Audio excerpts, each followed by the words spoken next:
Hamamono tawina. Ha takanab. Magnitas kan goisima. Ha te pöyohtige puhtohte ahot. Ja seega naabja. Ta se peksit maksia. Kihtsim tahtun tanuaskiot. Spin gotihte go ahwapskiot. Anos ko tihta. Ama muuttuuk maamia sumsima. Apmagaatama. Anos agiskak. Takki magihta.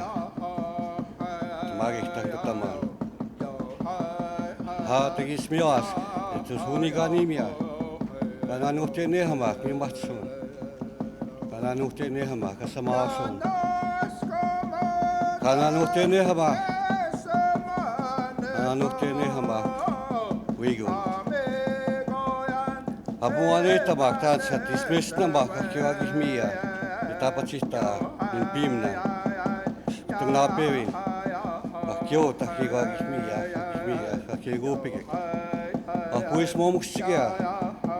Katisiuta magoya. Puhe momukstamakiko. Gamunnan, taskun geunan. Naak Jeesus. Ja mutta kuinka paikka kiokiga. Teka peusik. Kai sini mana ka peus pasiko ahte. Kiamekte pisa. Paksei mutsikki. Nutsika kiska kohta. Haadettu magistawa ja. Hamina on sumsma. Kuistuuta tuskeen at mis. Hakisi saimani. Nyt maginavat. Inisiuntamiet, niin taihtamon, niin tauon. Ei kohta syöjä skikaa pannahut. Nyt keihtaukset kahki koitapskemmat. Haaminen kahki on. Taas on sakio saakihtamaan sun. Haakahki on nahnaawe. Takaa pispak goojahut. Miskitä magihtaa goojahut. Haatettu maginoojahut. Takahki on pehpiä.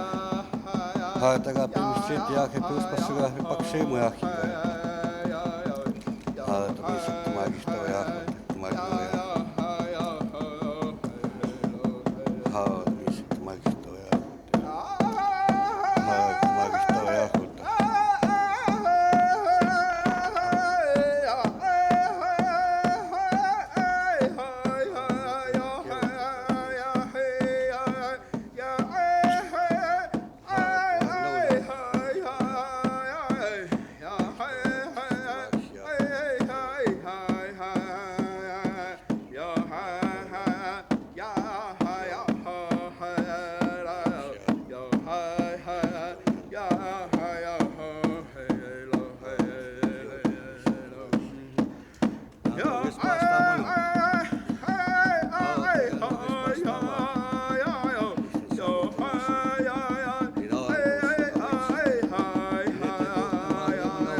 It was asked that I interpret what my elder had mentioned in his prayer.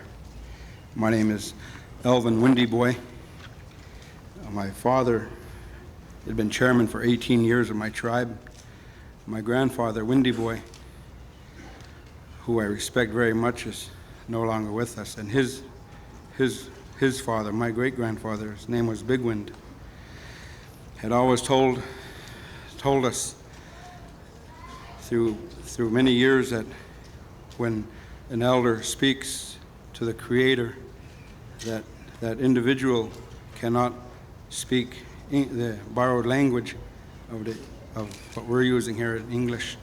And I will interpret what Mr. Sunchild had mentioned in his prayer. He asked Creator for forgiveness for standing before him as a poor, humble human being, and that he asked blessings upon this day. For when he started, his day started with the sun when it came up in the morning, and won't end when we end here, when we go back to our home fires in Rocky Boy, Montana. That it will finish there with our elders that are at home right now, waiting. And that he asked that the Creator's creatures that watch over us in the universe, on Mother Earth and within Mother Earth, watch our people here, that we can speak the way that our elders had spoke and taught us years ago. And that the grandfathers of the winged, the four-legged, the two-legged, that they can deliver our prayers, our feelings to him, and then in hopes that Creator can give us things that we can use in our lives for the little ones that are in the womb yet, and for the older ones that are going to the tomb. That somehow the Creator can bless the less fortunate that we have on this great world. The sick children that we see across the waters as well as at home. The many homeless people that we see not only here in this great country, but also on our reservations. And that our elderly people that are at home, that he asks blessings for them in hopes that Creator can extend their years to comfort their lives. And that the many sacred bundles that many of our people still possess, that they can remain sacred. With the many sacred places on this earth that Creator had given the native peoples that are located throughout this great country, that they still be maintained, so that we can tell our young ones that we can still use them. Worship there to our Creator.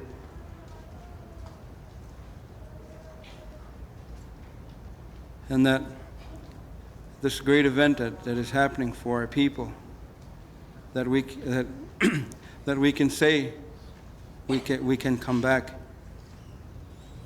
and thank our brother here, and that he would look upon us through Creator and bless us. With that, thank you. Just walk up.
President,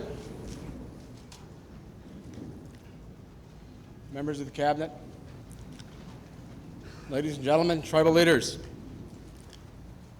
distinguished guests, I am Gash Kabash, President of the National Congress of American Indians, also the Chairman of the Lakota Band of Lake Superior Chippewa Indians, northern Wisconsin. Great pride swelled within me as the American flag and the Eagle staff were brought forward and posted before us by the American Indian veterans in the tradition of our people. Since the first days of this great nation, our warriors have honorably served this country. As a percentage of population, more of our people have fought and died for this country than any other in the history of the nation. Mr. President, I would like to ask that those American Indian and Alaskan Native veterans among the leadership here today please rise and be acknowledged for their service to our America, and that we also remember our many Native brothers and sisters who fought nobly for our country and who did not return home.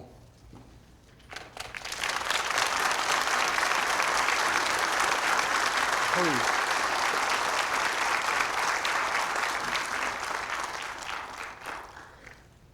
On behalf of the National Congress of American Indians, the nation's oldest and largest national Indian organization, devoted to promoting and protecting the rights of tribal governments, it has been an honor and a privilege to work with your staff to help to organize and facilitate this historic meeting. And as tribal chairman, I am encouraged, Mr. President, by this historic meeting between you, the leader of the free world, and the 547 leaders of American Indian nations. This is a true exercise of the government-to-government relationship, defined by treaties, executive orders, acts of Congress, and various decisions of the United States Supreme Court. I cannot emphasize enough the importance of this, for it is the very foundation of our relationship with the federal government and the cornerstone of our existence as great nations within this great nation.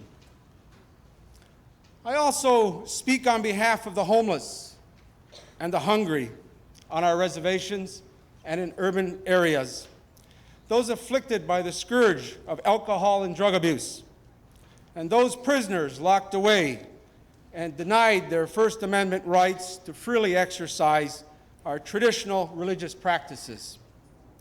Mr. President, your election was a catalyst in our presence here today.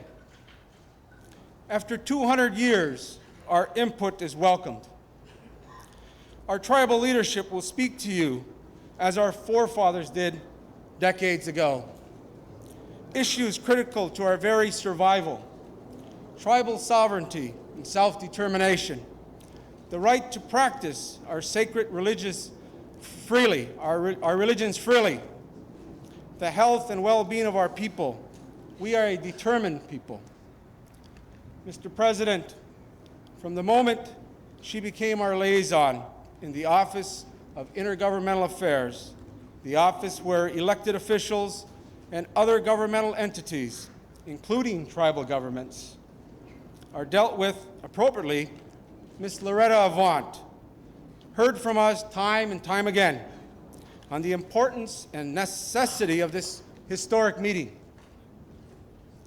We look to this meeting where the promises this country made to its first citizens would be honored and the trust renewed. And always in our meetings with her, Loretta would emphasize just who you and Mrs. Clinton are. We appreciate that a moment in history was redefined in that office when she shared that you are a president who believes that it takes all the parts to make the whole. She said you acknowledge that American Indian and Alaskan Native people are among the missing parts and that we must be brought to the table as full and equitable partners. Mr. President, You have demonstrated a commitment by the appointment of American Indians, such as Ms. Ada Deer and Michael Trujillo, to the administration. An administration that is truly reflective of America must include more American Indians. Thank you for being a president who understands that we have earned the respect shown our people and the world on this day, and your recognition that all 547 federally recognized tribal leaders had to be invited to call it a truly tribal leaders meeting. It has taken the United States and Indian nations 200 years to come to a point where we can begin again to deal with each other as sovereign nations. We will not retreat, Mr. President. Your staff reflects the best in you, and we are confident that in the coming years, this relationship will only be strengthened. We know that you will not be able to solve all of our problems here at the White House, and that we should work with other divisions within the federal government, and we will. Believe me, we know our way to the Bureau of Indian Affairs. However, we need you to say, yes, Indian country, this is your White House too. Mr. President, this is a critical time for Native peoples around the world in terms of natural resource protection, economic progress, and survival.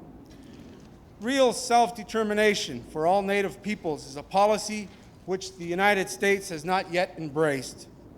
We encourage this government to take the lead in ensuring the passage of the United Nations Declaration of Indigenous Peoples. Mr. President, on behalf of all 547 federally recognized tribal leaders invited to this historic meeting, we express our most sincere appreciation to you as the first sitting president ever to invite all of us from small tribes, medium tribes, large tribes, Republicans, Democrats, and independents to this, our White House. Mr. President, you have made America a better place for inviting the first Americans here. It is not only historic, Mr. President, but timely because we have been excluded far too long. As we move into the 21st century, we go with a new willingness and a readiness to be a full partner. To have you as the leader of the free world, and to have you meet with the leaders of the 547 federally recognized tribes, this will send out a message to our children about their tomorrow, a message to the world about our America, and a message to our people that a new day has begun. Mr. President, this is truly a historic week. We honor the memory of former President Nixon, who in 1970 issued a powerful message to the United States Congress on Indian self-determination, the bedrock for dealing with Indian people and tribal governments. As we look back at the legacy of one president, we are here today in the making of your presidential legacy. You will be remembered and should accept pride of ownership for this historic moment that will be recorded in history.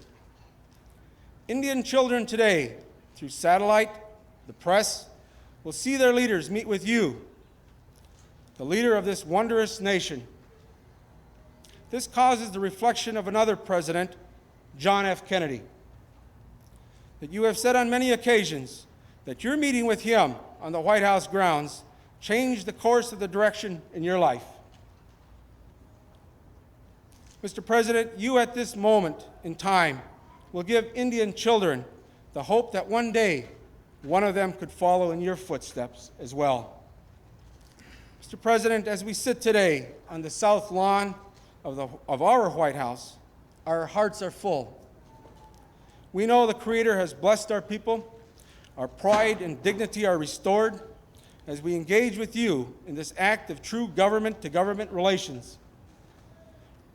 We keep you, your family, and your administration in our prayers that this very positive dynamic will be a lasting one, and that this day does represent a new beginning for our people.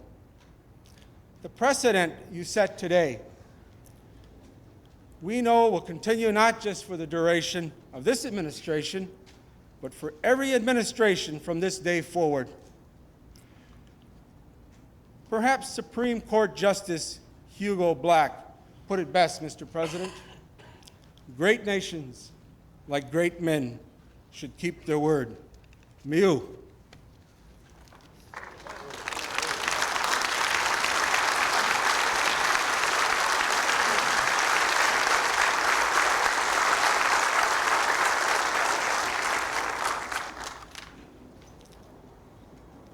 At this time, it is my privilege to introduce a distinguished leader who really needs no introduction.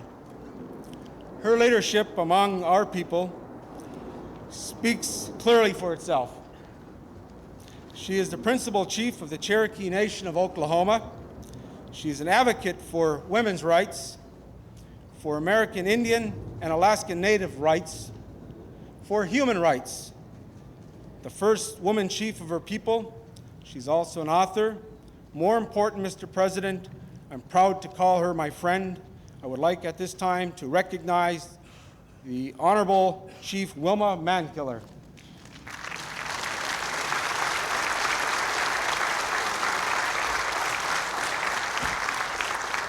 Thank you. It's an honor and a privilege to be able to introduce the tribal leaders who will make the presentations today from all the various regions throughout the United States.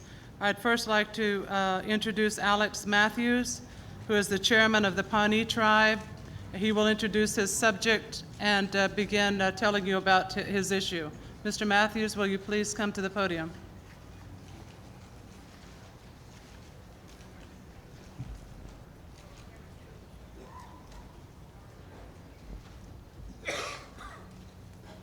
Thank you, Ms. Mankiller. President Clinton, Vice President Gore. It is an occasion here that I know from our tribal leaders. They said this is the first time that we have gathered together here to express our thoughts. We know that many times these meetings that have been held, some of the tribes were unable to attend because economic reasons have held them back. But the confidence we have in those that have tried to put all these problems together to bring forth for you, Mr. President, to observe and to give merit to those that really have meaning to us, the education part, the child welfare part. There's many programs that we do not have that can be made possible. And we ask you, Mr. President, to give merit to those concerns as they come to mind, may come across your desk. Perhaps the congressional leaders will have something to say about this. But these are the problems that we face on our different areas, that the economy is so low, but what we try to establish cannot be, because there is a lack on that particular part of the people, the citizenry. They don't know the problems that we face.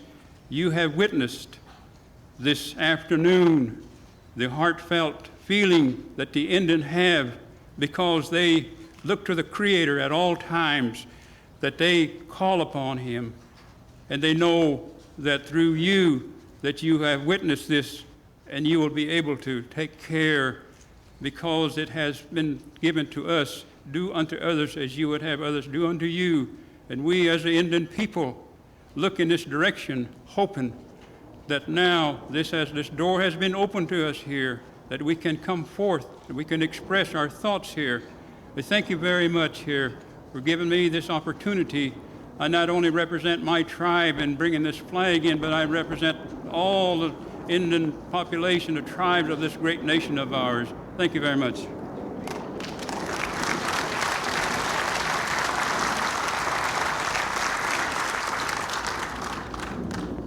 Thank you, Mr. Matthews. Next, we will hear from the Honorable John Sunchild, Jr., Chairman of the Chippewa Cree Nation.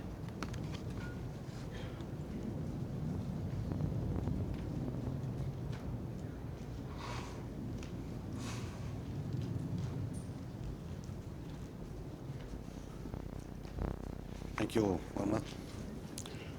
Mr. President, ladies and gentlemen, we come from our respective regions, respective areas, respective reservations.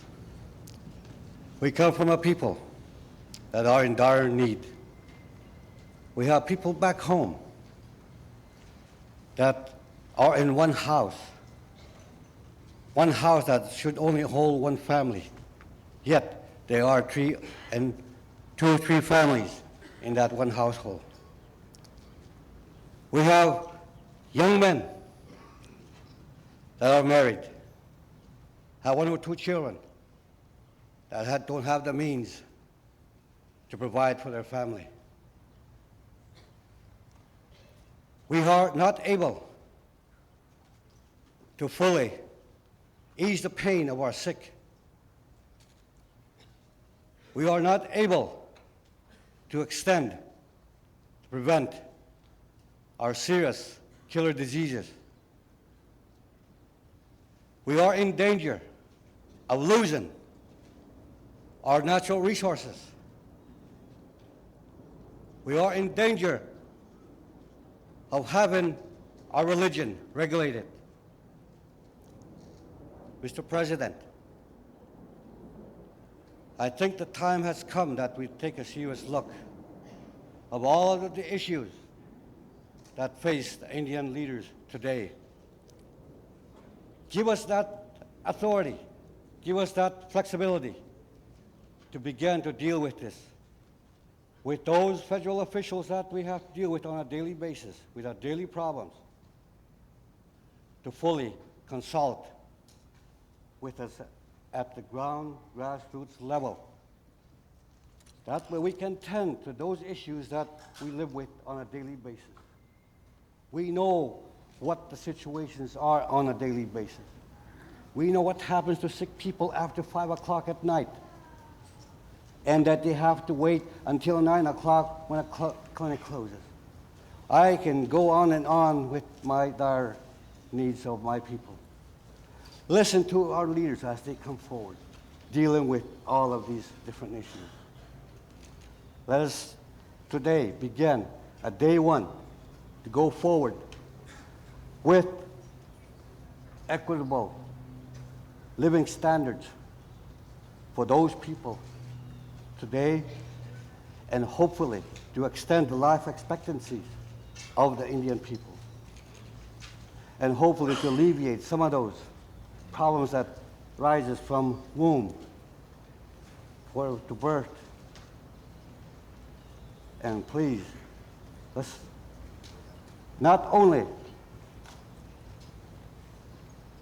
respect our elders, but let's do everything we can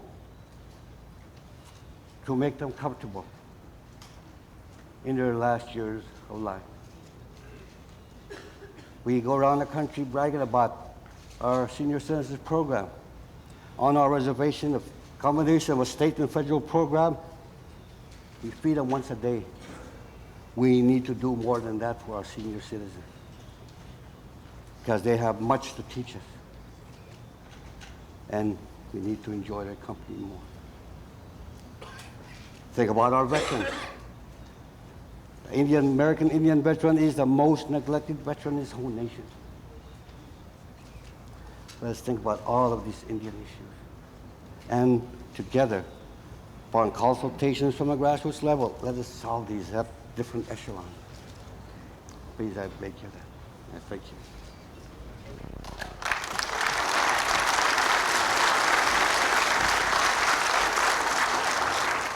Thank you very much, Mr. Sunchild. Next, we'll hear from the Honorable Herbert Yates, who is the governor of the Pueblo of Nambe. Mr. Yates.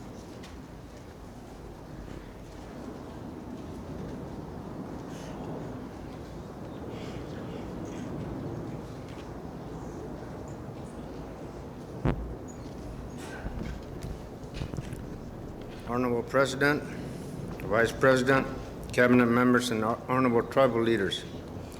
It's a great honor to be here on behalf of the 8 northern pueblos of New Mexico. I have also been asked to speak on behalf of all Indian tribes regarding their rights to protect our unique religious rights. This meeting represents a public reaffirmation of the government-to-government relationship. To our knowledge, such a meeting has not taken place since 1822, when President James Monroe invited a number of Indian leaders to meet in the White House. We hope this meeting is the beginning of a new era of intergovernmental cooperation and enhancement of tribal sovereignty. Our tribal governments are theocratic, and our societies are organized around a core of traditional religious beliefs, customs, and ceremonies. Some of these beliefs, ceremonies, and practices are closely connected to and inseparable from particular sacred areas. Many of those sacred areas are located on our original land and are not included in the present reservation land base. We need to protect these lands for our current religious uses and for future generations. Once they are destroyed, they cannot be replaced. There are no rights or duties more precious to Pueblo peoples than those regarding religious and ceremonial maintenance of holy places and sacred objects. Many other tribal people hold similar beliefs and share the same concerns as the Pueblo people. If these rights cannot be exercised, either because of a legal barrier or changes in the physical environment, the cultural base of our Indian nations will be eroded with each generation until traditional people cease to exist. While this was a certain goal by federal policies in the past, it is unworthy of a great nation and the principles of religious liberty to pursue this course. The inability of existing American law as interpreted by the Supreme Court to protect sacred sites is systematic of a larger failure of American jurisprudence to address and incorporate indigenous values and needs into the legal system that is intended to protect all citizens. Based on recent meetings with your administration, the Senate Indian Affairs Committee staff, and tribal representatives, we understand your administration still does not support those provisions of Senate Bill 1021, which respect our need to protect the secrecy of our unique practices and ceremonies. It is clear that your intervention will be necessary to ensure that we reach agreement with your representatives regarding the final terms of legislation to protect our interests. In conclusion, we are asking you to send a clear message to your administration to reflect these principles. In doing this, you will ensure compliance with your policy statement by providing religious freedom to Indian people. Provisions for ceremonial use of eagle feathers is a positive way to demonstrate to Indian people that Indian religious freedom is still part of America's unfinished business. Thank you.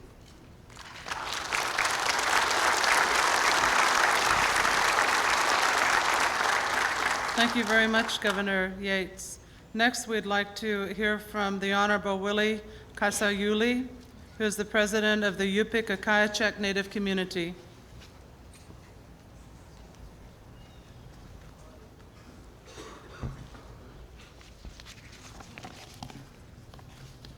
Good afternoon, Mr. President, Mr. Vice President, members of the Cabinet.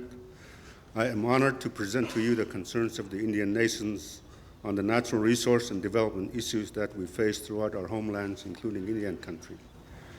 It is important for me, as an Alaska Native tribal leader, to state that Alaska Native tribes comprise approximately 41% of the federally recognized tribes nationally. In that respect, I request your administration to withdraw the solicitor's opinion that was issued by the Bush administration. I want to commend you, Mr. President, for this historic meeting with the leaders of the federally recognized tribes across the country. It is our hope that this meeting will serve as a starting point for ongoing dialogue between the executive branches of our sovereign governments and the executive branch of the United States. Through such meetings, Indian nations will be able to share the concerns of our citizens on a government-to-government basis. The right to self-determination includes the right to determine our own priorities for the process of development as it affects our lives, beliefs, institutions, and spiritual well-being, as well as our lands, territories, and resources. Our belief is that the development has economic, social, cultural, and spiritual dimensions, and that it is certainly not confined to economic uses of natural resources. Natural resources are central to indigenous peoples around the globe. All indigenous people have great respect for Mother Earth. The renewable and non-renewable resources that Mother Earth provides are critical to all of humankind.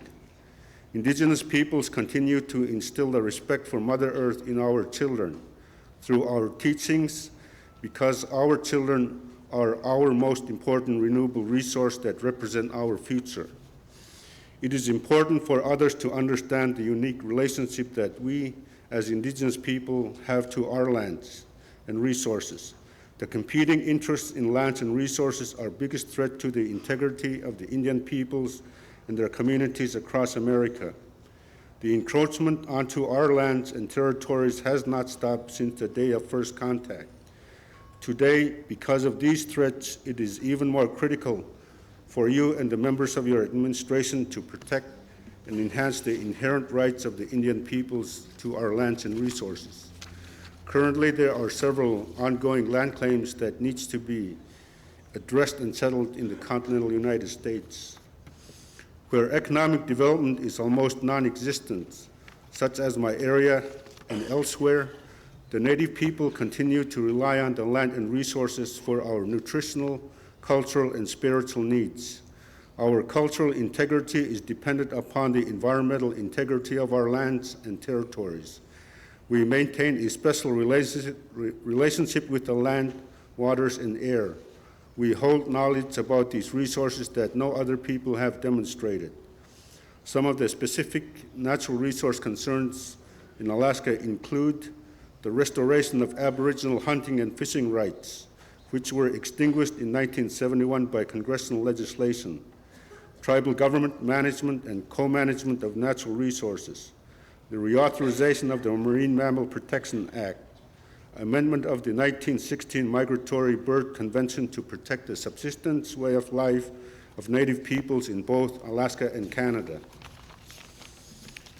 the urgent need to address the environmental degradation caused by the nuclear and other hazardous wastes, and finally, the need for protection of the habitat, fisheries, and the problems that we face in Alaska and Pacific Northwest due to the decline of the salmon resources. For numerous other tribes across the United States, the matters of natural resource management and development revolve around the enhancement of federal laws that provide tribes with new opportunities to monitor, manage, and develop their resources. Recent changes in law have allowed tribes to exercise their jurisdiction over environmental protection. Tribal governments in Alaska and elsewhere want to see further development in this area. The federal government must recognize the vast amount of land and resources that fall under the jurisdiction of Indian tribes, which also calls for an equitable set-aside of dollars within the federal agency budgets for natural resource management and development. There are numerous other tribal government concerns that cannot be addressed due to time limitations. However, we can assure you that tribal leaders across America will bring these natural resource matters to your attention in future meetings. In conclusion, Mr. President, we strongly urge you and the members of your administration to ensure the direct and meaningful participation of all tribal leaders in the decision-making process that affect the powers of our government and the rights of our tribal members. In this way, a real partnership between our respective governments can be realized, a partnership based on mutual respect, recognition, and trust. Thank you very much.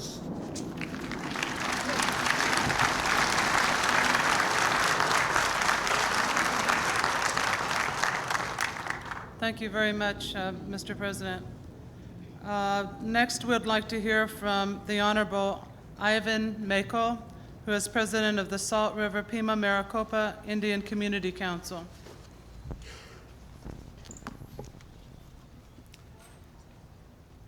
Mr. President, Mrs. Clinton, Mr. Vice President, Mrs. Gore, Cabinet members,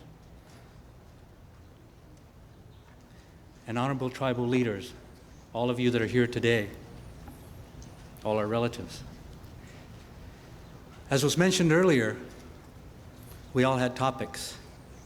My topic was creating an outline for a presidential policy for Indian economic development.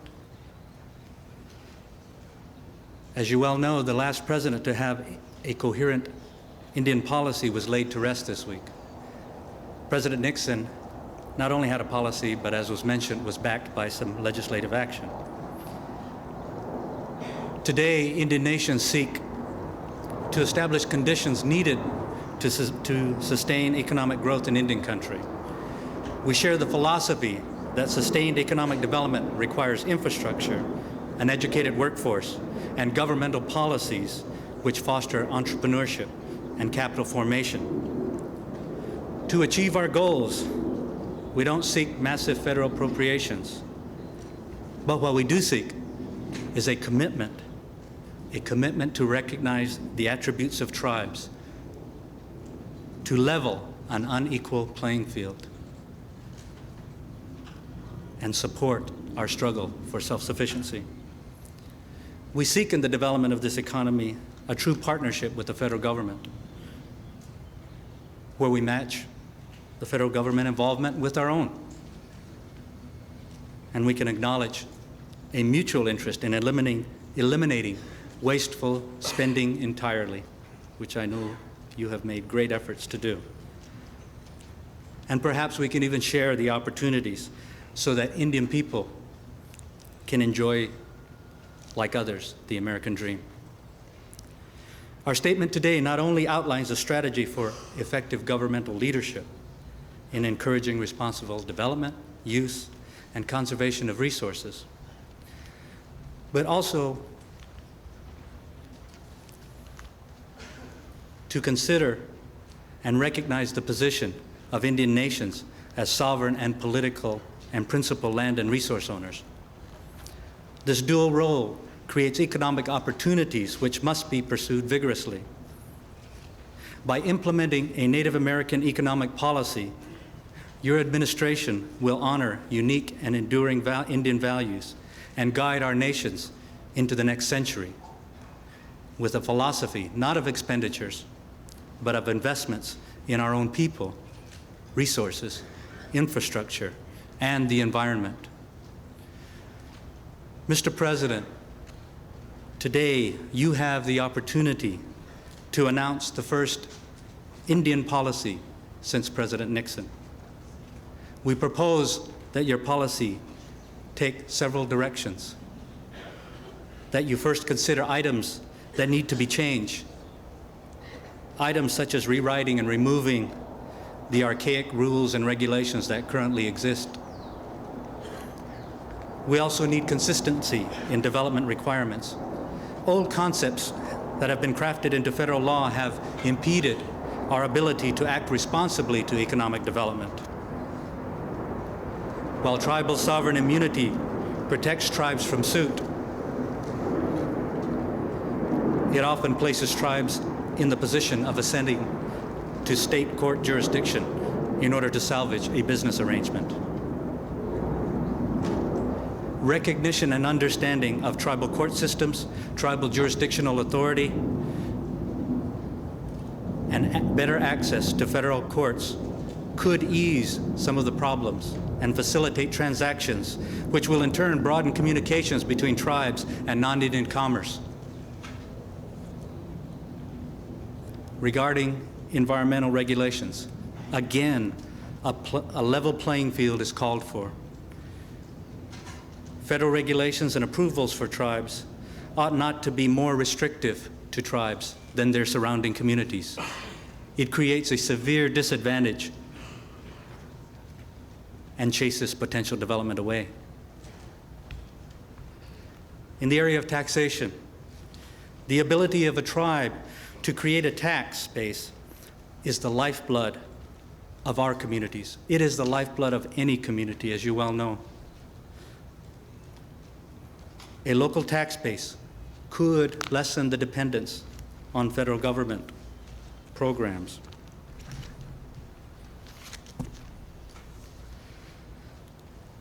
Therefore, there must be a clearly articulated federal policy that reinforces the rights of tribes to tax transactions, privileges, and property interests as an exclusive right of tribal government. Secondly, support needs to be provided to existing programs. Programs such as the direct loan program, the loan guarantee program, tribal bonding capabilities, and even possibly expanding existing statutory authority for the Overseas Private Investment Corporation to include Indian tribes,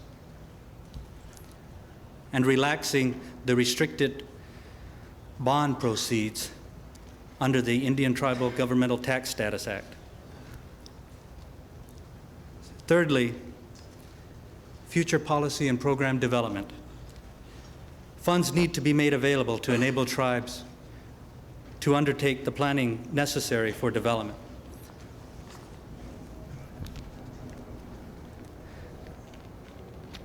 We need to continue this process. We need to continue the inclusion of tribes in all aspects of government. We would like the inclusion of Indian desks in the cabinet to work and to help create that better understanding between tribes, to truly be represented as sovereign nations. In the area of Indian gaming, gaming has been an extremely helpful tool as a catalyst for development where funds weren't otherwise provided. For gaming communities, the need to build adequate and sustainable economic base for tribes goes much deeper than gaming. It goes as deep as providing the infrastructure for good tribal business and operational management. Gaming should be viewed as a component of economic development for Indian communities and not as an issue of controversy between jurisdictions, because the financial impact goes well beyond the boundaries of our communities. Gaming, as well as other forms of economic development, impact economies positively. I will conclude by saying to you that the regional impact of economic development is something that has been lost. There is not the understanding that tribes contribute to that. So the expectation of significant economic development in Indian country ought to be awaited by our non-Indian neighbors with the anticipation that their economies too will benefit. For in the words of President Kennedy, a rising tide lifts all boats. Economic development in Indian country will provide the lift to that tide as the Indian communities grow our economies well into the 21st century. And in this growth, a concept of balance can be and will be maintained. And it will be demonstrated that as we grow economically, so can we grow socially and spiritually. I thank you.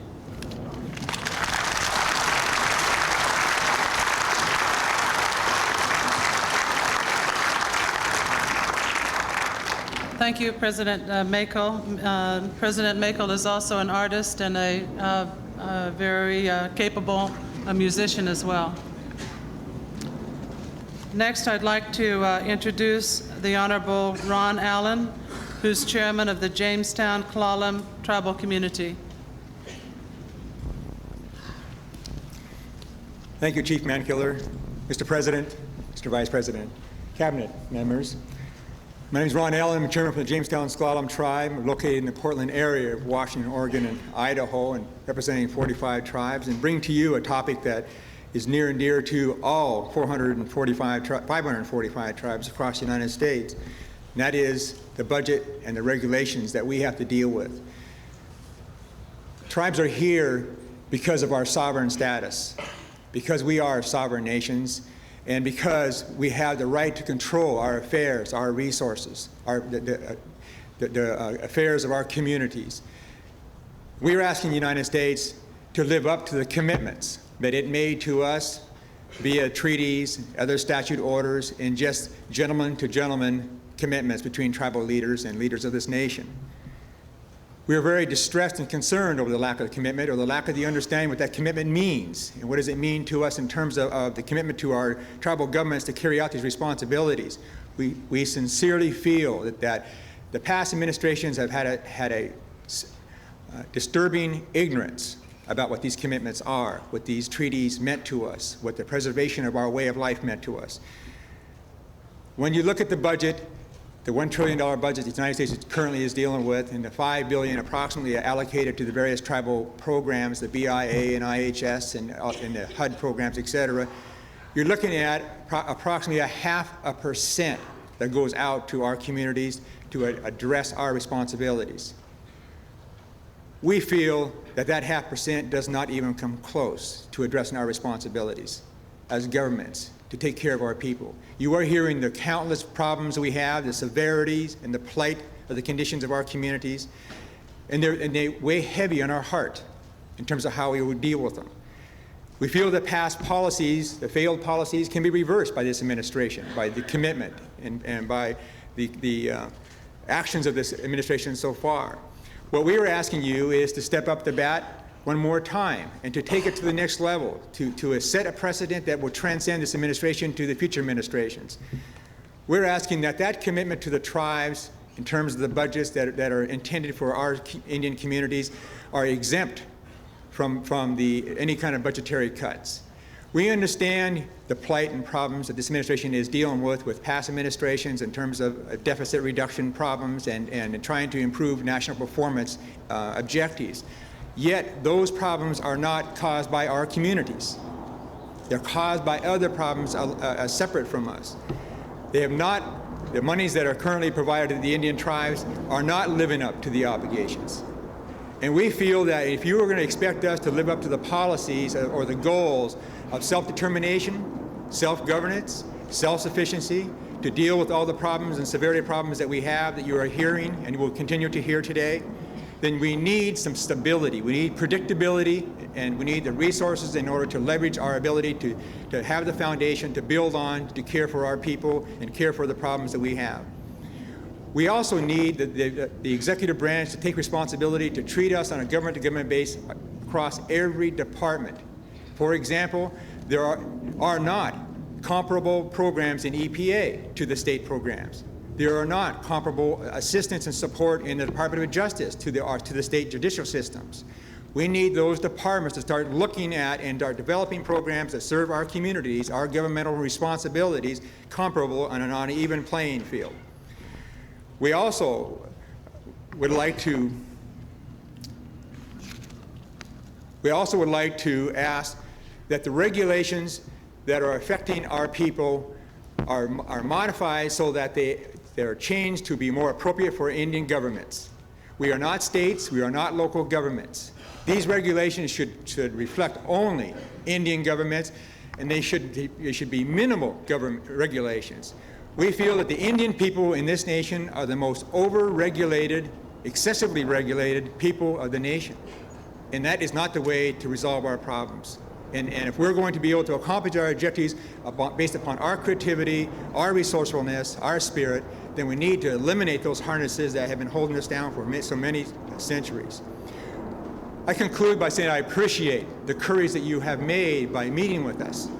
And I hope that this government-to-government dialogue will be a precedent that we would continue and to elevate our relationship to a new standard far beyond any precedents that we've ever been exposed to that they will always have to live up to. We thank you, Mr. President.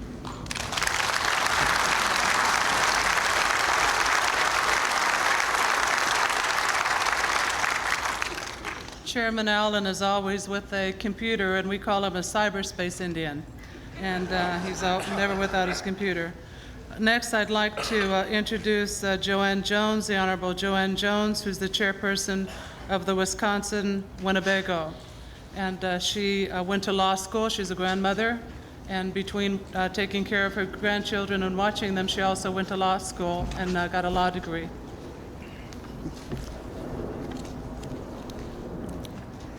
Good afternoon, Mr. President.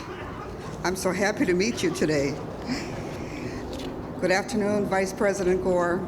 I met you in Madison. I'm very impressed with your Madison speech.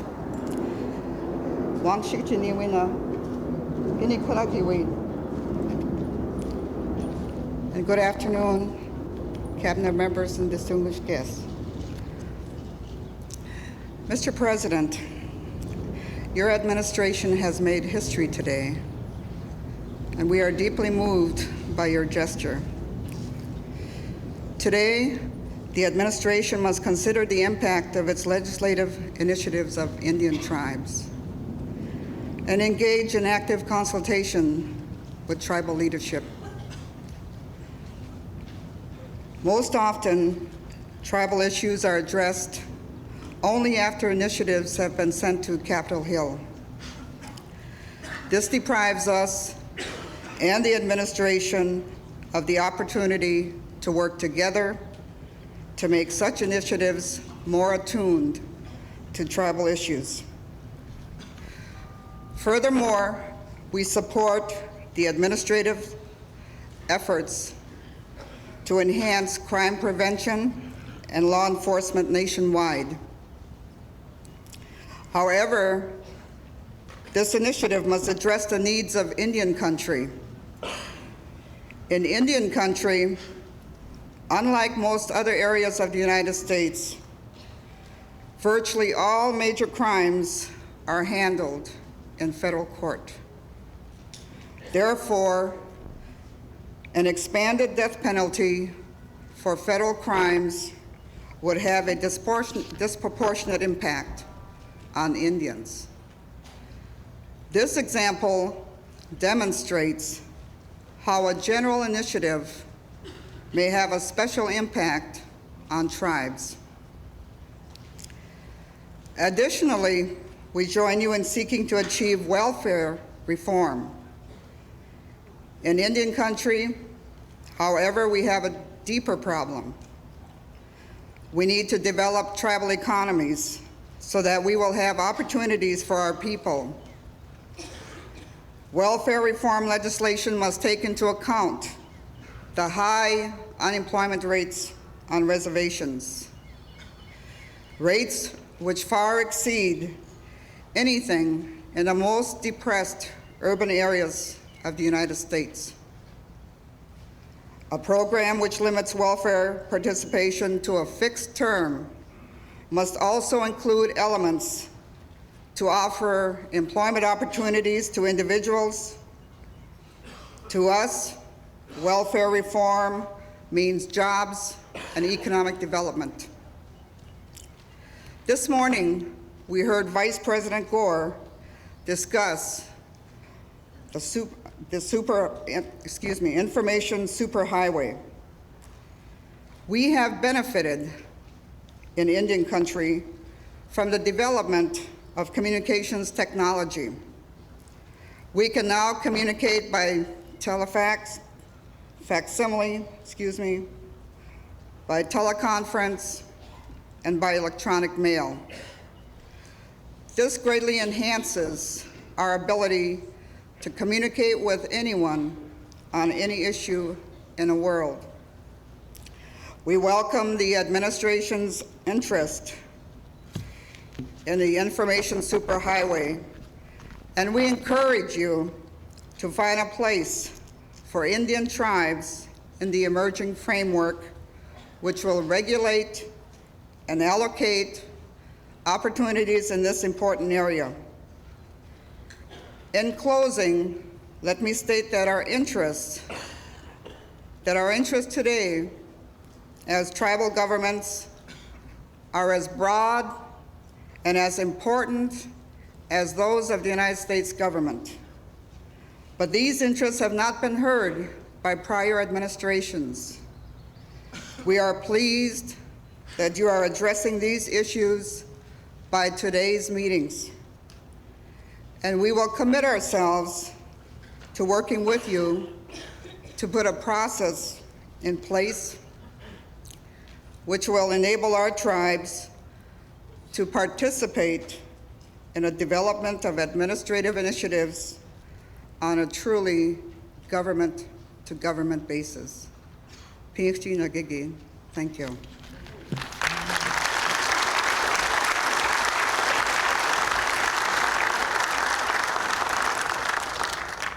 Thank you, Joanne. We were earlier also talking about using CD-ROM technology for the storage of tribal records and archives, and using computer technology to teach ancient language. So her presentation was very, very important.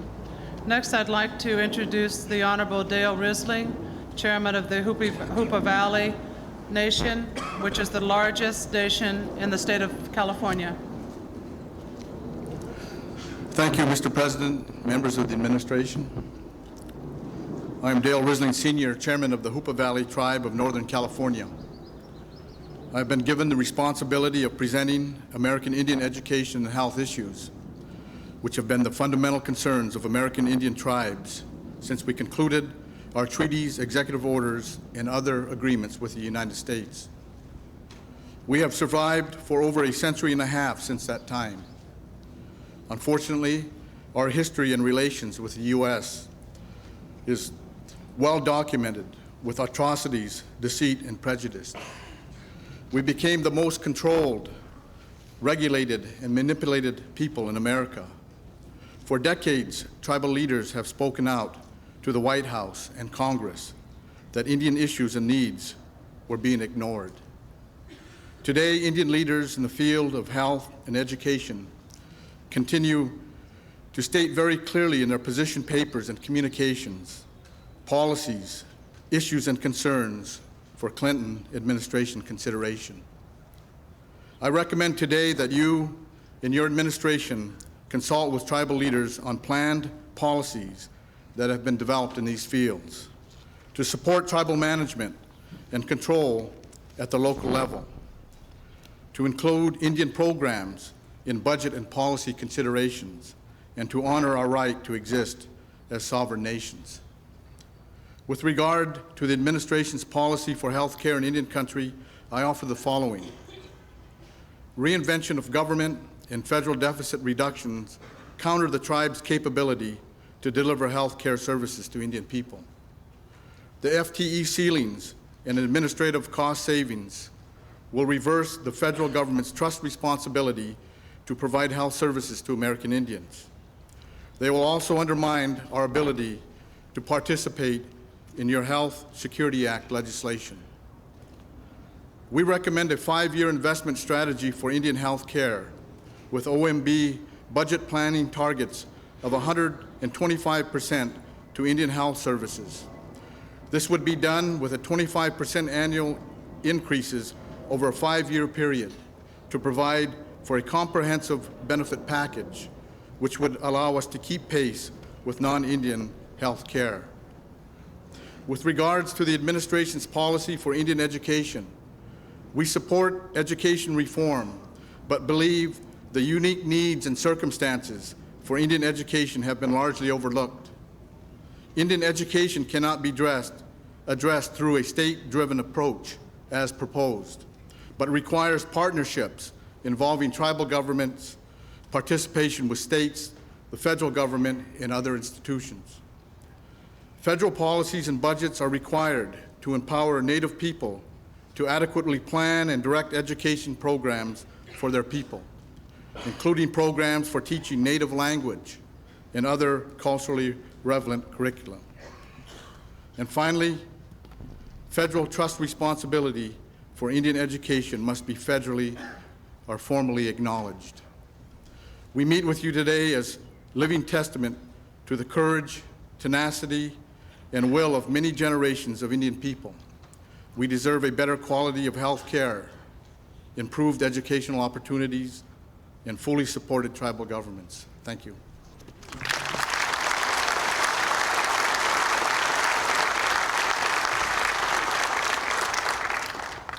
Thank you very much, Chairman Risling. Next, we'll hear from the Honorable Greg Borland, Chairman of the Cheyenne River Sioux Tribe, He's been a leader in treaty rights and Indian rights and cultural issues for all people. Thank you very much.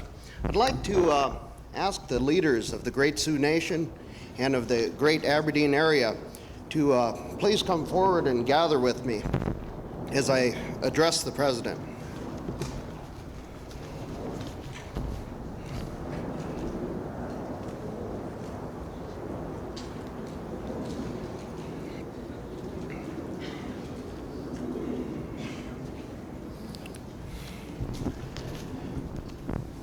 Mr. President, Mrs. Clinton, Mr. Vice President, Mrs. Gore, Honorable Gayash Kabash, and my dear friend Wilma, members of the Cabinet, and of course all of the honorable leaders of the great Indian nations.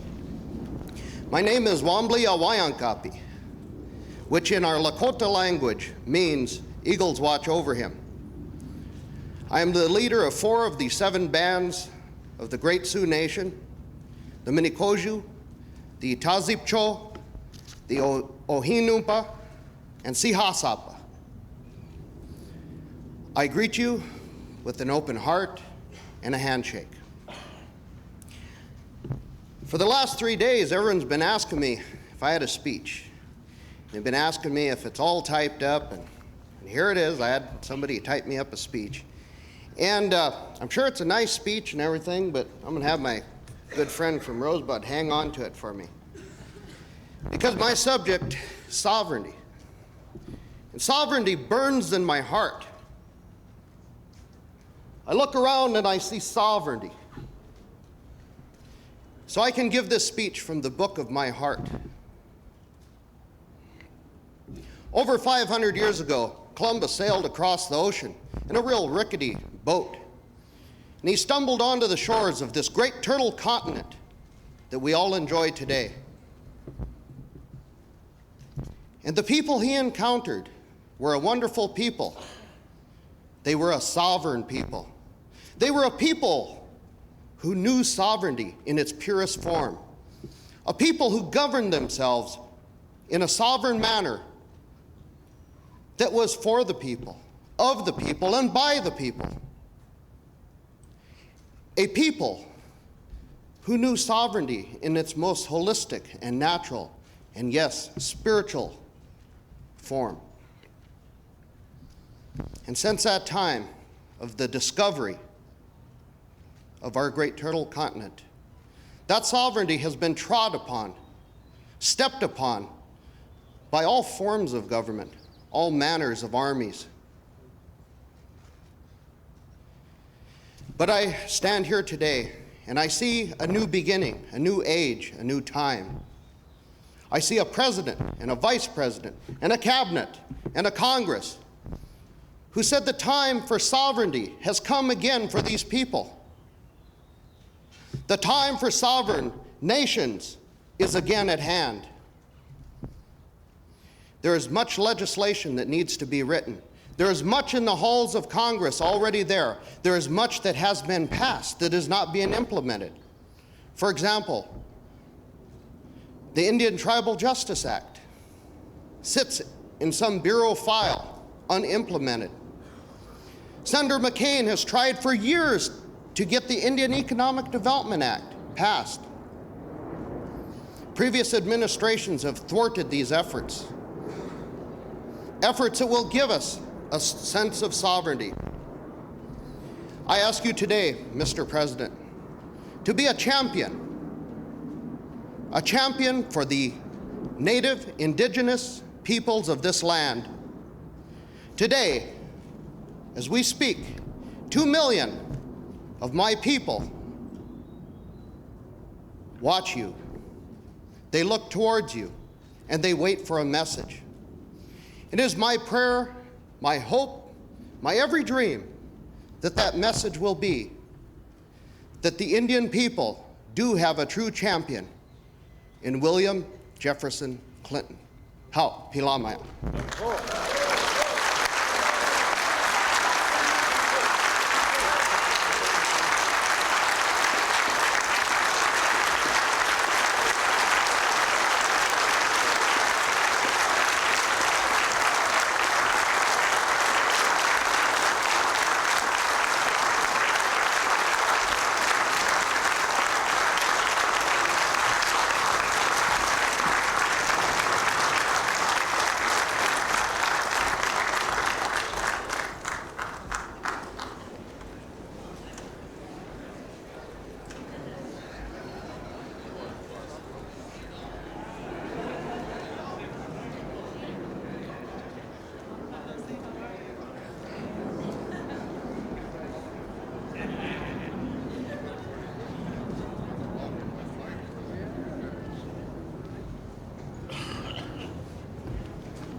Thank you very much, Chairman Borland. That was quite exciting. Next, we'll hear from the Honorable Addie Tullis, who is chairman of the Porch Band of Creek Indians and a longtime leader in education. He's also president of the Southeastern Tribes Organization. Mr. President, Mr. Vice President, cabinet members, and assembled tribal leaders here. First, I want to complain about the scheduling. My great brother from the Sioux country is a hard act to follow. I didn't get to see his printed speech as a reason I'm following him, but we certainly concur in what he said, and certainly we realize that today is an opportunity for us to communicate amongst ourselves, so we certainly appreciate this opportunity.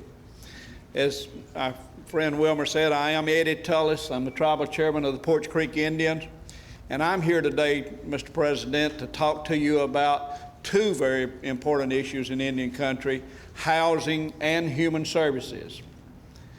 For too long, the American dream of having a safe, decent, affordable housing has eluded American Indians. It's part of the dream of being a citizen of this great country of ours.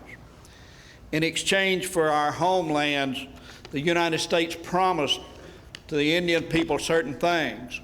Housing is one of those things. Today, the U.S. Department of Housing and Urban Development has jurisdiction over Indian housing.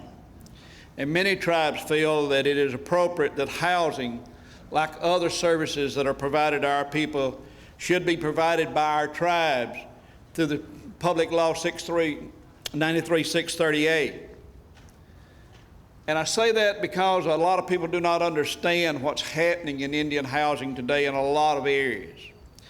The creation in various states of Indian housing authorities is undermining the purpose for which a lot of Indian housing programs were devised. For example, in my home state of Alabama, the state legislature creates new Indian housing authorities, the benefit of which are not received by the members of the Porch Creek tribe.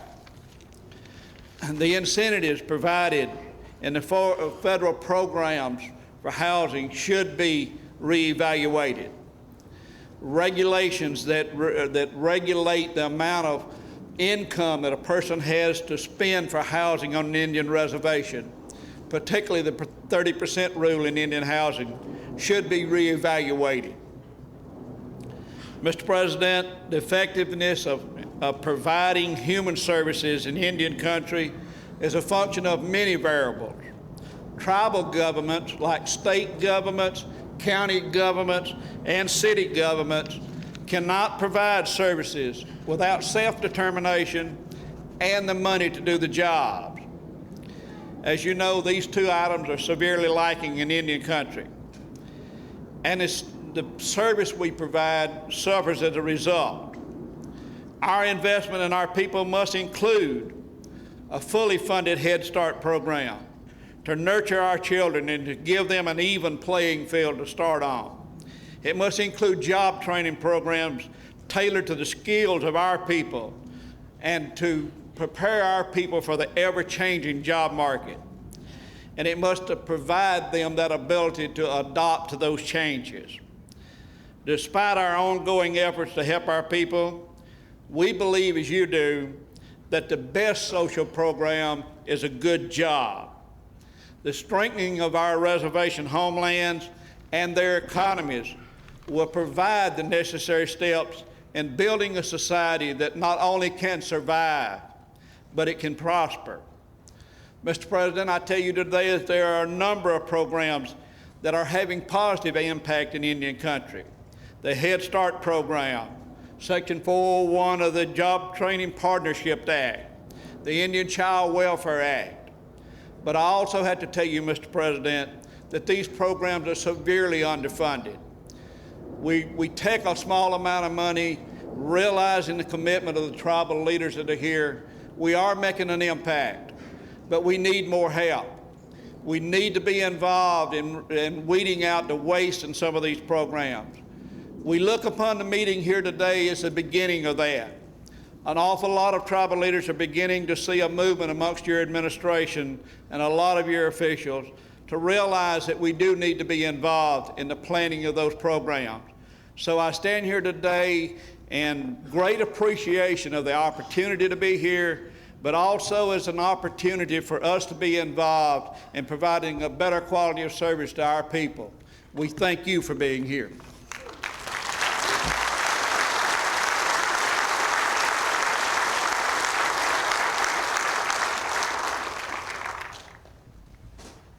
Thank you very much, Mr. Tullis, and you did do a good job following Chairman Borland. I next have the incredible pleasure to introduce the President of the United States, President William Jefferson Clinton. Please rise.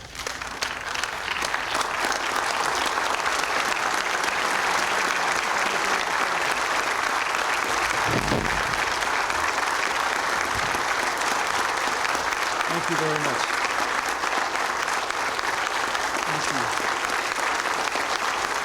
Thank you.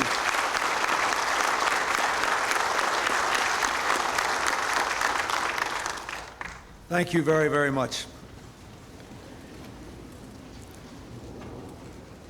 Chief Wilma Mankiller, and to all the other distinguished leaders here today, let me first welcome you here. On behalf of the First Lady and Vice President Mrs. Gore, all of us are honored by your presence. I also want to especially thank those who have spoken and participated to this point and those who will participate in the remainder of this program. I have listened carefully and learned a lot. This is, as all of you know, a time of great challenge and transition for our beloved country and for the world. As I travel across this country and talk to the people about the problems that all Americans share, whether it's the crime or health care or the economy, I find a concern that goes deeper even than these specific matters. There is a great yearning in this nation for people to be able to reestablish a sense of community, a sense of oneness, a sense of cooperation, of shared values and spirit. Americans are searching for the chance to come together in friendship instead of coming apart in anger and distrust. There is a yearning for us to be able to live together so that all of us can live up to our God-given potential and be respected for who and what we are. It is in that spirit and with great humility I say to the leaders of the first Americans, the American Indian and Alaska Natives, welcome to the White House, welcome home.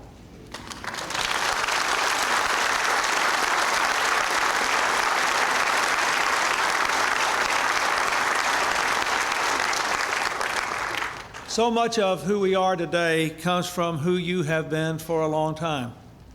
Long before others came to these shores, there were powerful and sophisticated cultures and societies here. Yours. Because of your ancestors, democracy existed here long before the Constitution was drafted and ratified. Just last week, people all around the world celebrated the 24th annual Earth Day. Yet for thousands of years, you have held nature in awe, celebrating the bond between Earth and the Creator. You have reminded people that all of us should make decisions not just for our children and their grandchildren, but for generation upon generation yet to come. I believe in your rich heritage and in our common heritage.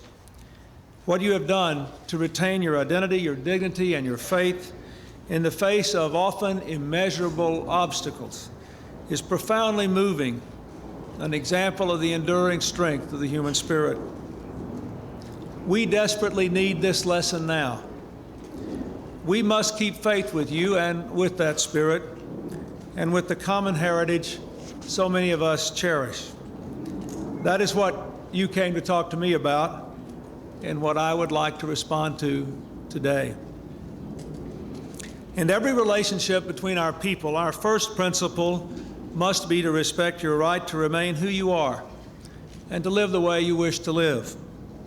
And I believe the best way to do that is to acknowledge the unique government-to-government relationship we have enjoyed over time. Today, I reaffirm our commitment to self-determination for tribal governments.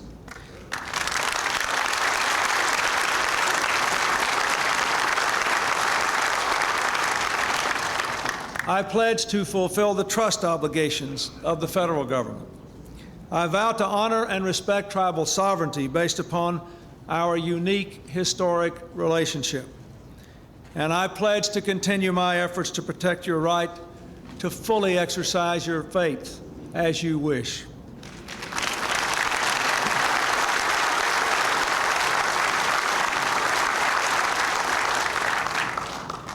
Let me speak for a moment about religious freedom, something precious to you, something deeply enshrined in our Constitution. For many of you, traditional religions and ceremonies are the essence of your culture and your very existence. Last year, I was pleased to sign a law that restored certain constitutional protections for those who want to express their faith in this country. No agenda for religious freedom will be complete until traditional Native American religious practices have received all the protections they deserve. Legislation is needed to protect Native American religious practices threatened by federal action. The Native American Free Exercise of Religion Act is long overdue. And I will continue to work closely with you and members of Congress to make sure the law is constitutional and strong. I want it passed so that I can invite you back here and sign it into law in your presence.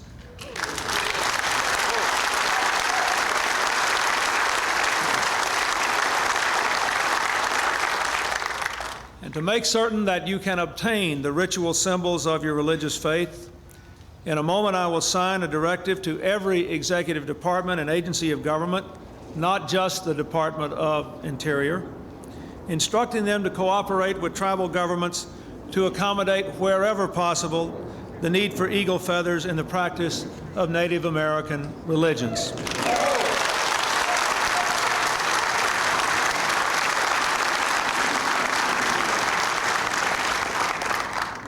This, then, is our first principle, respecting your values, your religions, your identity, and your sovereignty.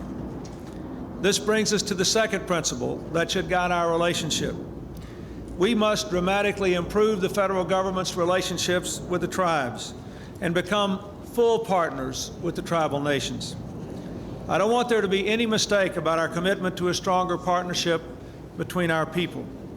Therefore, in a moment, I will also sign an historic government directive that requires every executive department and agency of government to take two simple steps. First, to remove all barriers that prevent them from working directly with tribal governments. And second, to make certain that if they take action affecting tribal trust resources, they consult with tribal governments prior to that decision.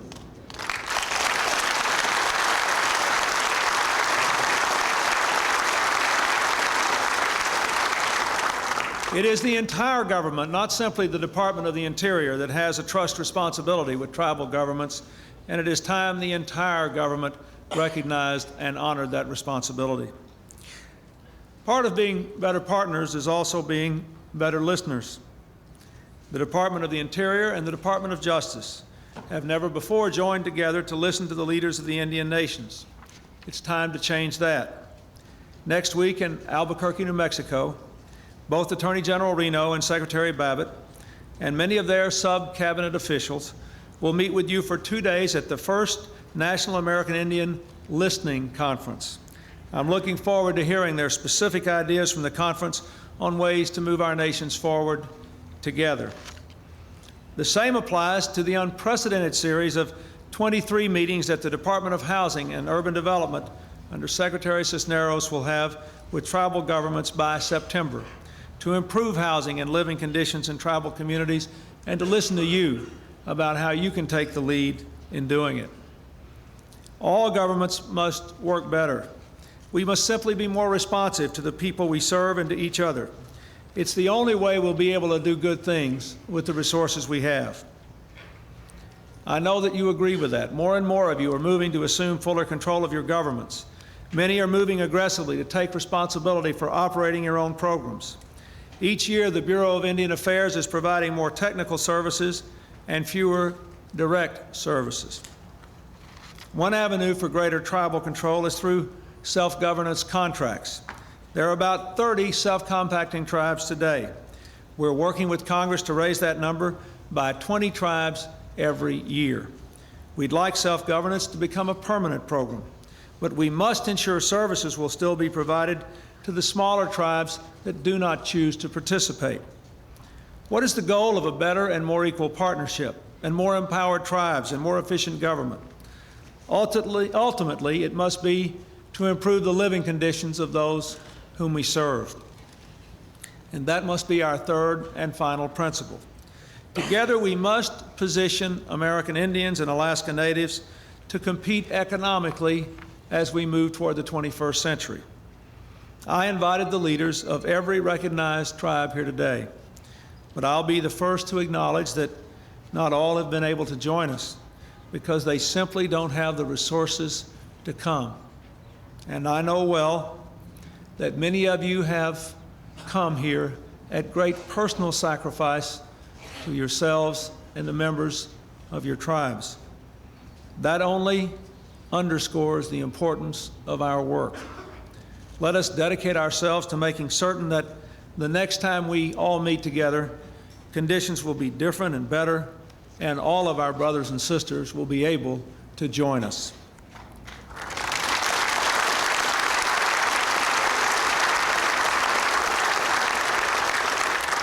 We must do more to create jobs, raise incomes, and develop capital for new businesses.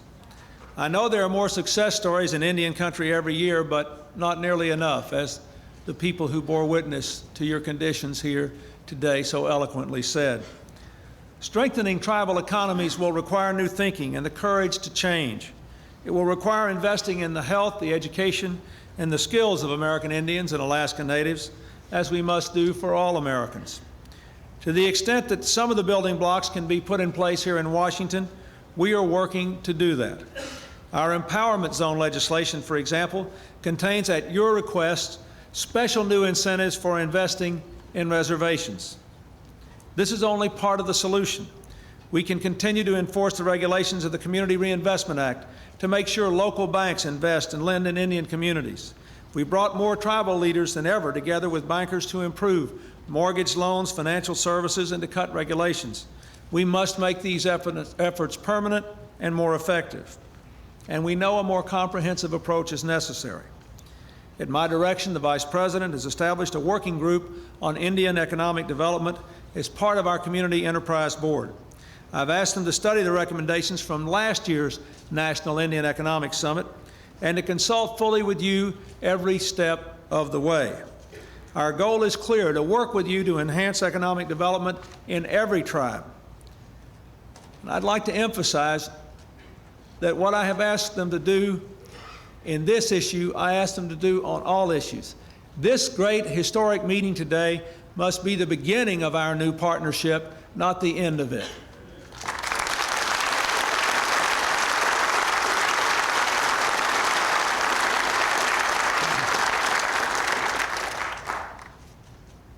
I'd like to make a point about economic development that has to do with gaming. As a former governor, I understand some of the concerns that the governors have raised. But as president, I know that gaming gives you a competitive edge when you've had precious few. And the benefits often extend to surrounding communities in full measure. Some of you are now able to invest more in housing and health care and child care, in infrastructure, in taking care of your elders. I know that gaming is controversial, even among tribes. As many of you has acknowledged, it's also important that tribal governments continue to diversify their economies. And many of you are working with congressional leaders, governors, and Secretary Babbitt to resolve tough issues. My goal is this: I want the tribes to continue to benefit from gaming, and I want current disputes over the 1988 Gaming Regulatory Act to be worked out. I strongly support the process now underway to achieve that goal. But just as with the national economy, we know we can't solve every problem overnight. The important thing is to create policies that give every tribe the chance to have a strong economy in the long run, to develop the will and the consistency to stick with those policies over time, and to keep working and talking together. Last year, you were kind enough to invite the First Lady to the Indian Health Summit. You asked her to make certain your treaty rights to health care and your rights under the Indian Health Service be preserved and made a part of our health care proposal.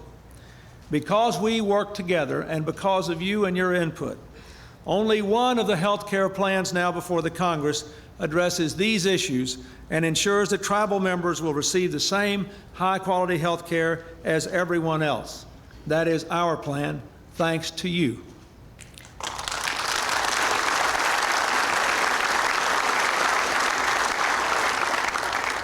There has been a great deal of debate this year about the budget of the Indian Health Service. It was mentioned earlier. The fact is we are operating under the tightest spending limits in memory. In our efforts to bring the deficit down, I have recommended the total elimination of 100 programs and cuts in 200 others.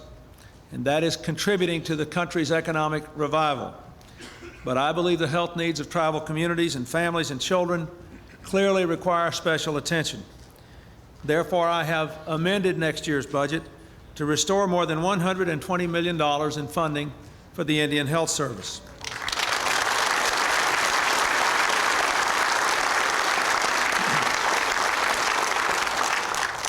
Finally, as we heard so eloquently today, there is in America, across the lines of race and class and region, a profound concern for our children. Too many are poor or sick or unsupervised. Too many are likely to use violence or be the victims of violence. Too many are unprepared intellectually for life or work.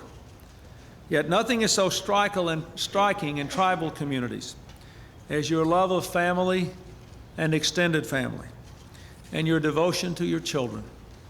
Every segment of our society could well take a lesson from you. But in spite of your best efforts, too many of your children also suffer from poor health and inadequate education. And we are trying hard to address these problems. You mentioned Head Start. Our budget calls for continued substantial increases and expansions of the Head Start program, as well as the Women and Infants and Children program.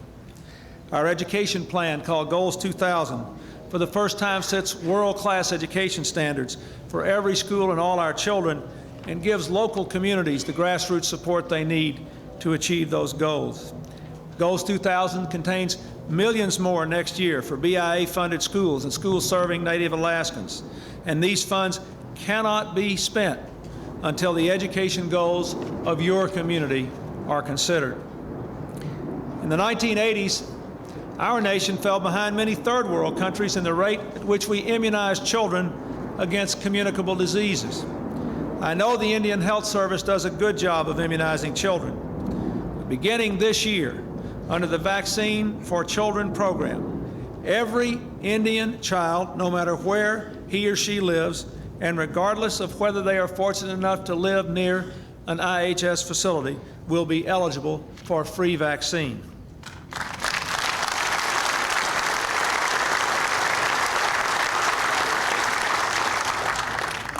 The great law of the Six Nations Iroquois Confederacy contained this advice.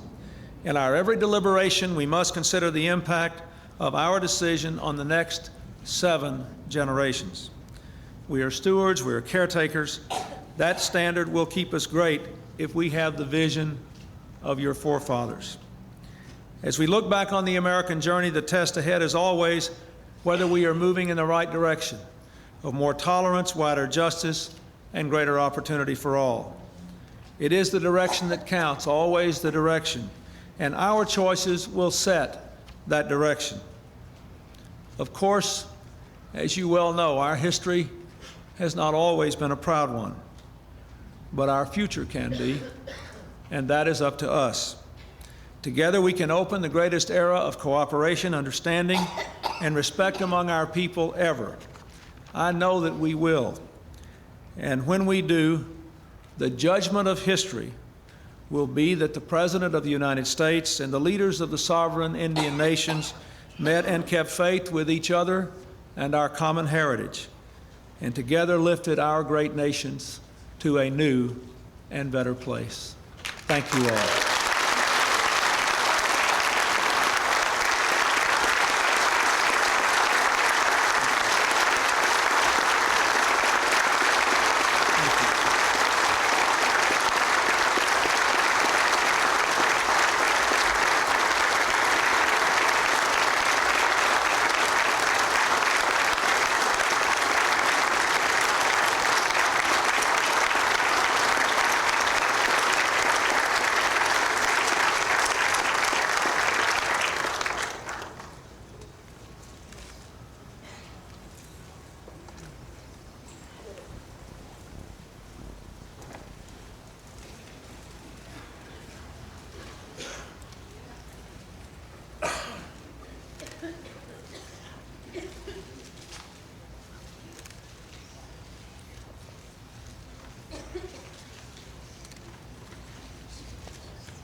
Our next presentation will be a little departure from our earlier planned program. We've asked Alan Hauser, a sculptor, an elder, a very well-respected tribal person, to make a special presentation. Accompanying him and assisting him will be Richard Hayward, who's chairman of the Mashantucket Pequot tribe. So if Mr. Hauser, Alan Hauser, who is of the tribe of the Great Geronimo, will step to the podium. Richard Hayward will begin to make the presentation to the President of the United States.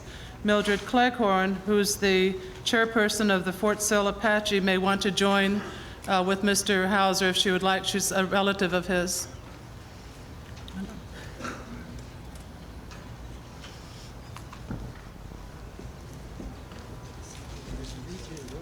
This sculpture is being presented by Alan Hauser. It's called May We Have Peace, and it's an act of faith that this meeting will result in many more actions, and also to acknowledge that this is a time of peace and reconciliation.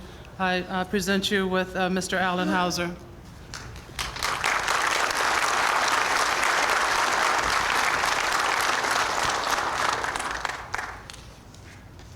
This is a great honor today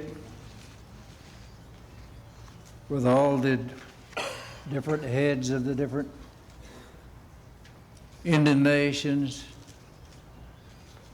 to be here tonight to make a presentation, or this evening. One of the things I want to let you know is that my dad was the interpreter for Geronimo. Gives you a little more of who I am.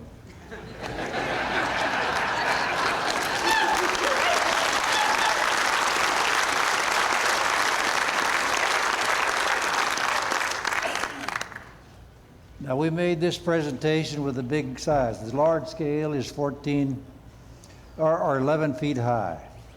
And that was at the Vice President's residence yesterday. It'll be there temporarily, and it'll be eventually going to the new museum, the Indian Museum. And I have the other at the Senate building. You've probably seen it, the Sacred Rain Arrow, and it'll probably go to the new museum as well. I would like to present this in behalf of my family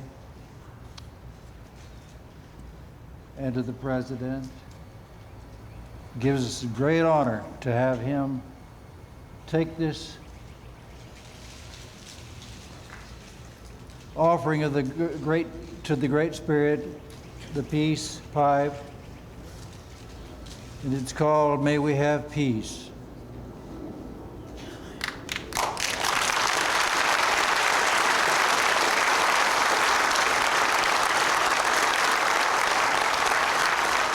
Now this is not only from myself, but I'm doing it as all of the Indian nation to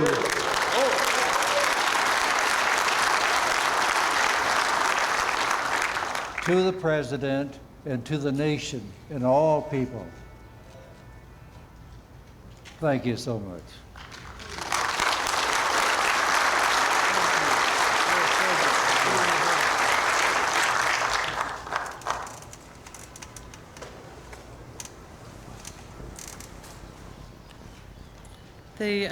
We are going to invite the Honorable President Peterson Zaw, President of the Navajo Nation, who will introduce the others who will make presentations. All these presentations will also be made on behalf of all the tribes.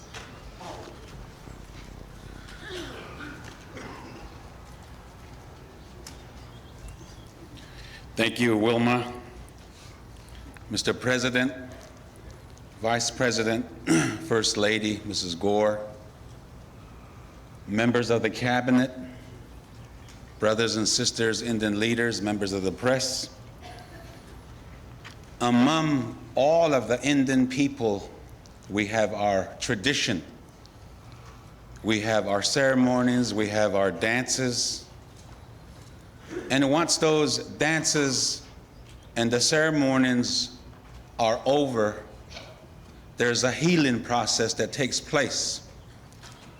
And the healing process in the form of a good communication starts with gifts. And today we have some Indian leaders that will be making those gifts on the behalf of all of the Indian people that have gathered here this afternoon. And I would like to call on Pearl Capman Baller, please come forward.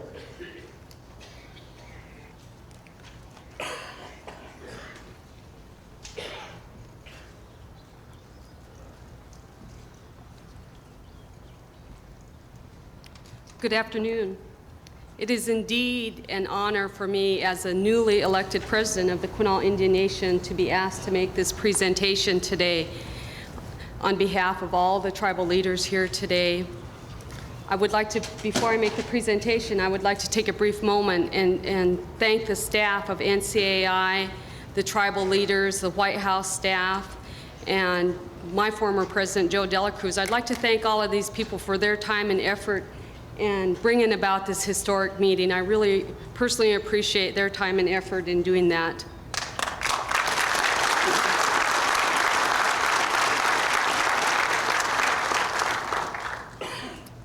I was asked to present a gift to Mrs. Gore, and I have two gifts to present to her. One is a pair of basket earrings that are made out of bear grass, and I also have a bracelet.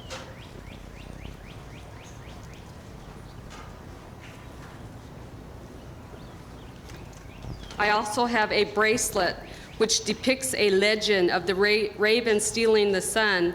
The sun was regarded as the spirit of life and of the world. Warriors called upon the spirit of the sun as a source of inspiration of songs and chants. Raven stole the sun and placed it in the heavens to bring light to mankind. The bracelet has the sun and the raven on it. And the raven, to many Native Americans and Alaska Natives, stands for wisdom, courage, strength, and I believe that Mrs. Gore represents all of that, and she's also a ray of sunshine to all the American people. And we'd like to thank you for your time and commitment and working with all of us. Please accept this gift on behalf of all American Indians.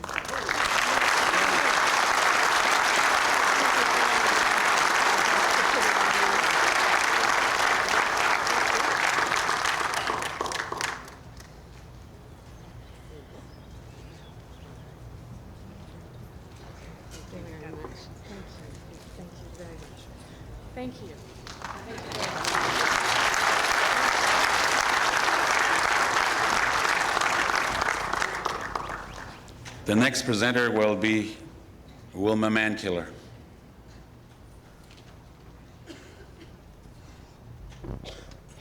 It's my pleasure to present a gift on behalf of all the tribes to the First Lady, Hillary Rodham Clinton. Did I get that right? And who I've enjoyed working with enormously on health care issues. I consider her to be a real fighter for health care and also a fighter for women and for Native issues as well.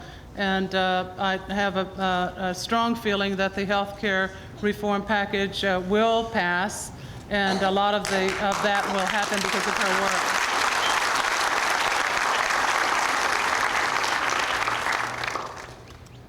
This is a piece of pottery done by Bill Glass from Oklahoma.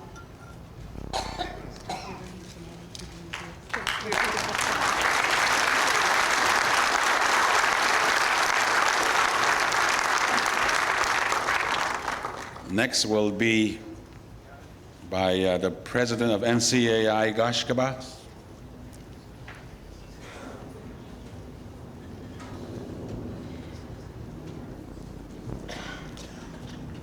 Good afternoon. The gift that I would like to make a presentation to the Vice President of the United States on behalf of all of our member tribes of the National Congress and all Indian tribes in the United States and Alaska. This special gift comes from our brother tribe from Rocky Boy, Montana.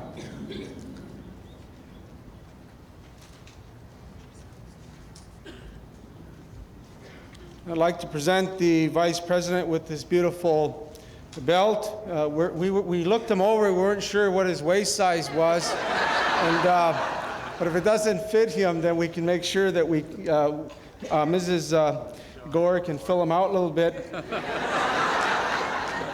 So Mr. Vice President. Thank you so much.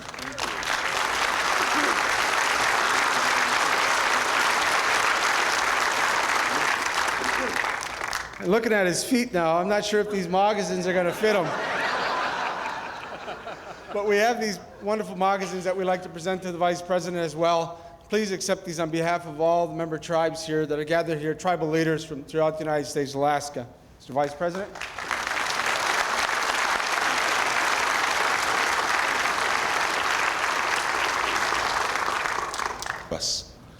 Those specific gifts that you brought the other day and that was taken to the White House, they will be presented to the four principals at a later time. So we wanted to thank each and every one of you for bringing those gifts, and we thank you from the bottom of our hearts. I also want to make a brief statement. You know, as Indian people, there are many who are here today representing their tribes. I happen to represent the largest Indian tribe in the United States, and our problems are a little different, a little unique in its nature. I would not be a good advocate for the Navajo people if I did not present separately the issue papers that we're going to give to the President and the Vice President. And it outlines much of what you have talked about, but only dealing with specifically with the Navajo Nation. However, there's one thing that I would like to also suggest to the President. The President has an enormous responsibility and power.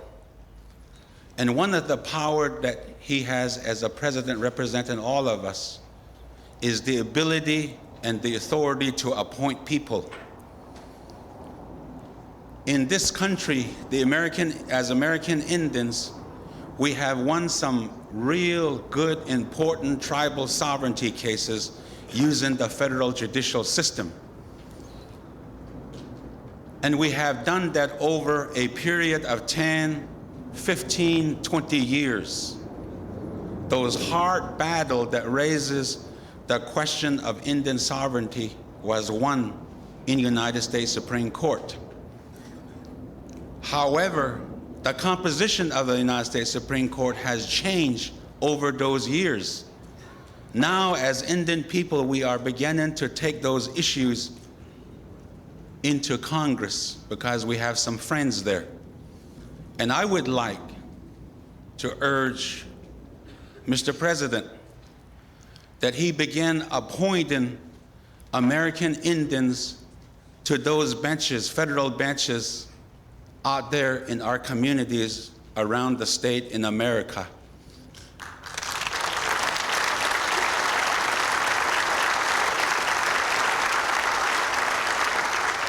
I say that because we have some brilliant Indian lawyers that have graduated during the last 20 years. They deserve to be given the opportunity and a chance to show this country how good they are. And I think the president, in his capacity, should begin appointing and filling a lot of those judicial positions. Some may have indicated to friends around the country that trying to get an American Indian appointed to the United States Supreme Court might be a far-fetched idea. But I think we're ready. I know by working with many of those young Indian lawyers, I sure like to see during my lifetime American Indian person to be appointed as justices on the United States Supreme Court. And I think we're ready for it.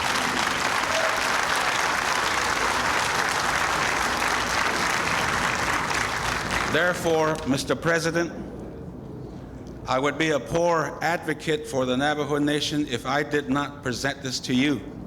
And these are the position outlined specifically that addresses the Navajo Nation. Thank you very much.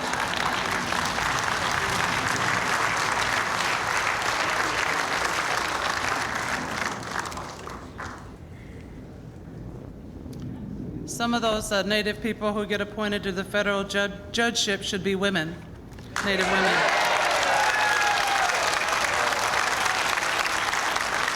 Can I ask everybody to please stand for the closing ceremonies? We're going to begin by asking Mary Thomas to join us on the podium. Mary Thomas is the newly elected chair of her nation. Today is her birthday, her 50th birthday. And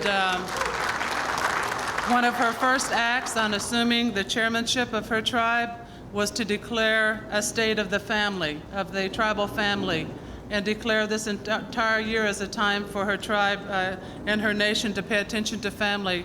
And that's so appropriate as we stand here together today as nations together, a family of nations. So we're going to ask her to begin with a closing invocation.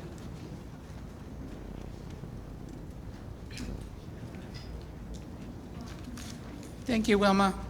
Mr. President, Mr. Vice President, and your beautiful wives, and Gayash Kabash, please bow your heads and join me in your own way as we pray to our Creator. Oh, dear Creator, it is with open hearts and minds that we leave these grounds blessed by our own people for this occasion, an occasion honoring the promises and renewing the trust between our nations. We return to our people with great anticipation that this is a new beginning. Creator, appease the dreams, the hopes, the cries for justice, recognition, and respect so elusive to our ancestors in their quest to lead their people to their ultimate destiny. We implore the Great Spirit to descend upon us as we take up the responsibilities chosen to lead on our own homelands.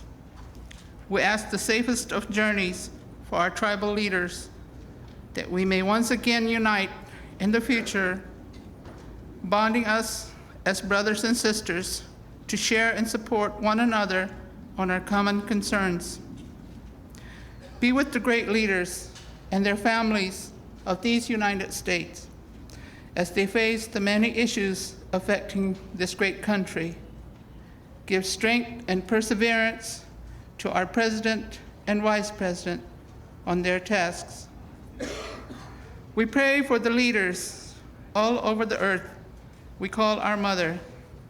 Enlighten their souls, that respect and peace be their legacy as we continue our journey into the 21st century. Bless our Indian people, our elders, our children, our tribal councils, and our future leaders. Remember our Native American veterans and those who gave their lives so we may be here today exercising our right to be free nations. In particular, join me as I remember my own community member laying in rest at Arlington National Cemetery for performing his duty in the flag raising on Mount Suribachi in Iwo Jima. Remember a man whose rhetoric was followed by action because of the concern for the Native Americans. May his journey to be with the Creator be filled with forgiveness, love, and respect. President Richard M. Nixon will be remembered in Indian country. Idot sabakam, idot skugtukam. It is right, it is beautiful. Go in peace. Oh.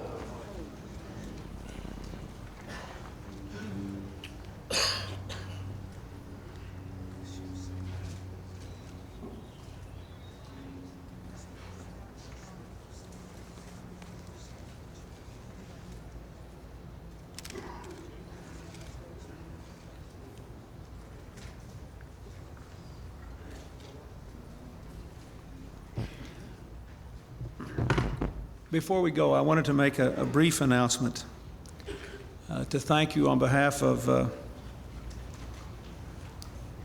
First Lady, the Vice President, Mrs. Gore, and our Cabinet for being here and for giving us a chance to be with you, and for the wonderful gifts we have received. In keeping with a tradition that goes back to the early days of our republic, I want each of you, in leaving, to receive a miniature replica of the Jefferson Indian Peace Medal. On the front is a picture of our third president, Thomas Jefferson, author of the Declaration of Independence and one of the chief architects of our democracy. When you receive your medal, you will see on the back 2 hands clasped, one with a cuff showing 3 stripes and 3 buttons, the other wearing a bracelet engraved with an eagle. The hands join with the inscription, peace and friendship. As we pray and as we leave, let us hope that this is the beginning of true peace, true friendship, and true progress. Thank you.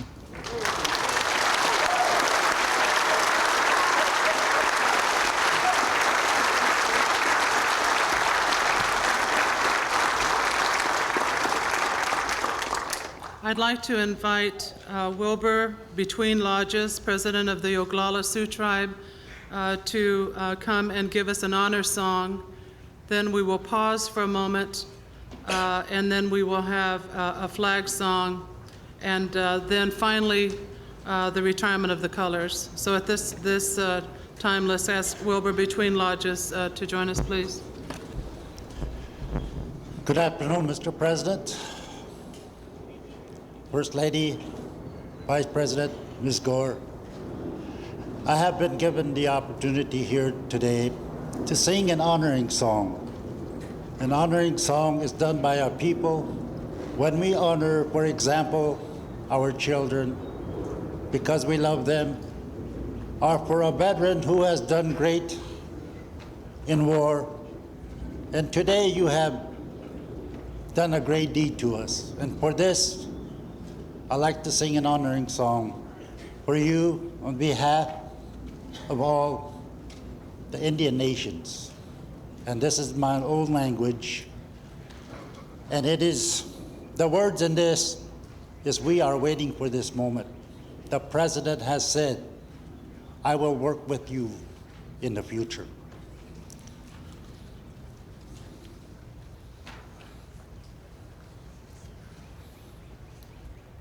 Oh!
Thank you. Now we'll ask the color guard to post, and as they retire the colors, the flag song will be sung.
Now, refreshments will be served, and you're welcome to enjoy each other's fellowship, and I'm sure the President and the Vice President and their families would be happy to stay for a few minutes and try to meet as many of you as possible. Thank you very much.